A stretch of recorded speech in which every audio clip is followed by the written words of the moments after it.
Scotland.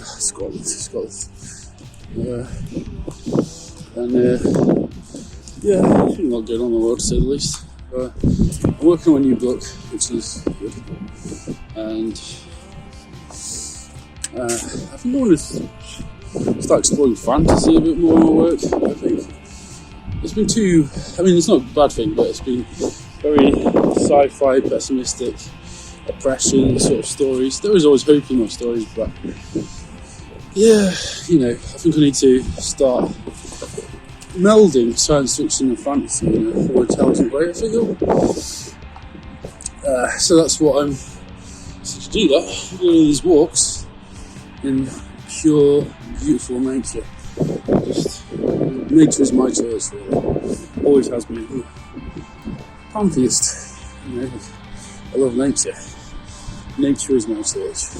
So the world's a very dark patch at the minute. I think there only is going to be a patch for it. This is the end. The end never really happens anyway. So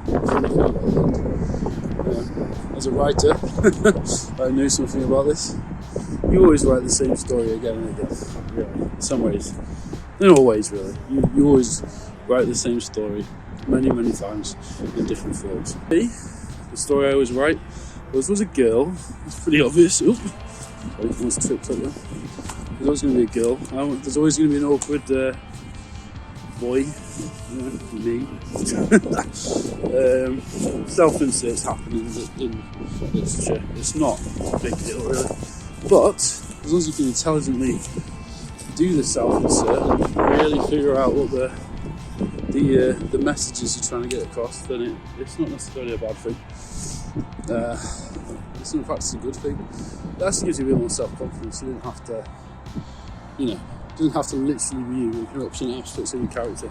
So like for me, I can talk about how my own psychology influences my work. So I'm an INTP, but and I'm just sort of on autopilot now, watching this wonderful, it's beautiful rediscovering nature. I'm almost 36 now, and I always used to love going to the woods. It's just such a free environment. It's so dynamic. It's changing you, but it's automatic change. There's no politics here. It's just, this is romanticising it in a mythological way, but there's no politics here. It's just the sun, the moon, the earth, the leaves. It's beautiful. It's the most. I also need to get off my phone because I want to really truly appreciate the beauty of it. I'm just looking at everything now and I'm thinking, why do we need a heaven? This is heaven. This is heaven on earth. This is literally a heavenly place. It is. The sun is shining bright. I can't only look at it for like 2 seconds. A second maybe. I have to look away. The sun is where we're from, is where we're going to go one day. I've actually told people about this before. People just looked at me like I was strange, but really, that is it.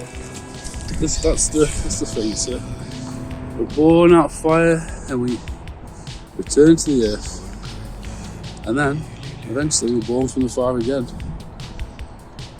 I think it's the most beautiful philosophy of existence.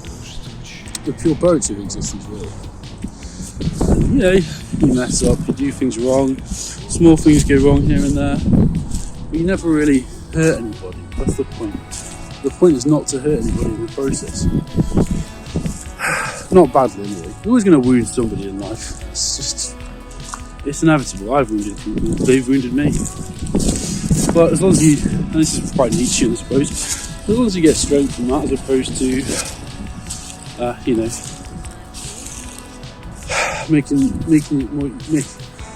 having it make you more evil in a way, or just, I'm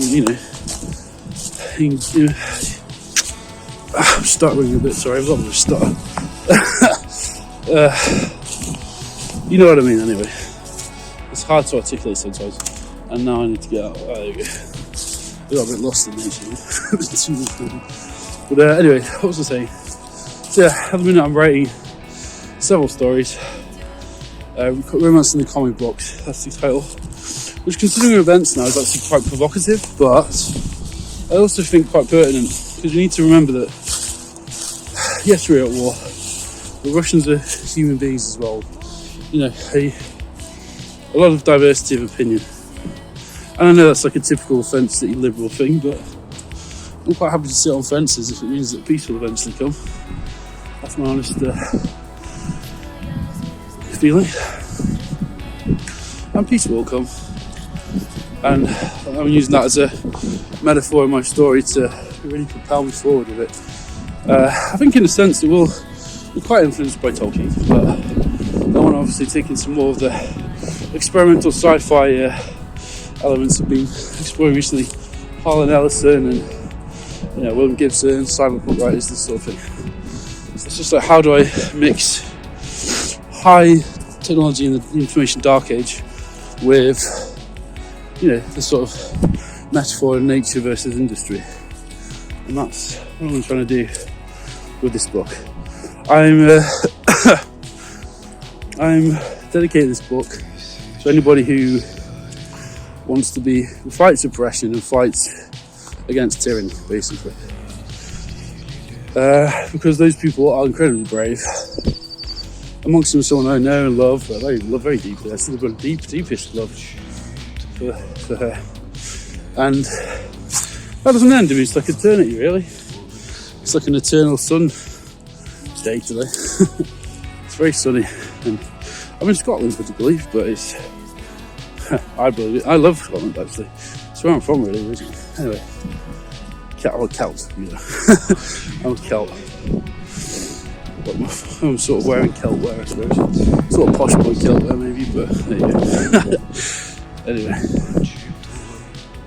Okay, that's probably enough. I'll just do some like landscape shots now, actually, so enjoy the view of that while I get hi. So just had a talk with my pa. Very good. Always, whenever I talk to my dad, I always just get this instant feeling of relief if I'm in trouble. It's nice having a good dad, He's not like my dad's like the opposite of a tyrant, actually, which is nice. My mum's lovely as well, actually. I don't know, I'm still sorry for people who don't have that sort of support, So, yeah. I'm just gonna teach him on the edge. No, I'm just near the Quarry Cliff face, but it's amazing. You just look down, and it's scary in a sense. I mean, I've always been afraid of heights. In truth, a bit cowardly that way, I suppose. But when you actually get here, obviously I have to try and be careful because I'm extremely clumsy and there's a wind. But it's like nothing else. It's like soaring above the earth. It's like on a wing. It's amazing. As I said, nature is all our churches, really. This earth that we have beneath us, and the sky above, It's a stunning earth we live on. So I'm going to try and write a story. At least, I'm writing a few stories in a minute, but write a story that really captures that essence, which I hope is the essence of my true soul. I wouldn't want to be, the last thing I'd ever want to be is a tyrant. I would never want to hurt someone. I've never really been in a fight. I've never really had a proper fight with someone. I act up when I'm drunk or whatever, like how arm wrestles with my mates, challenge them to little play fights, but when it comes to the actual thing, especially when it comes to people being really beyond the level of even understandable violence, like violence against women or children and stuff.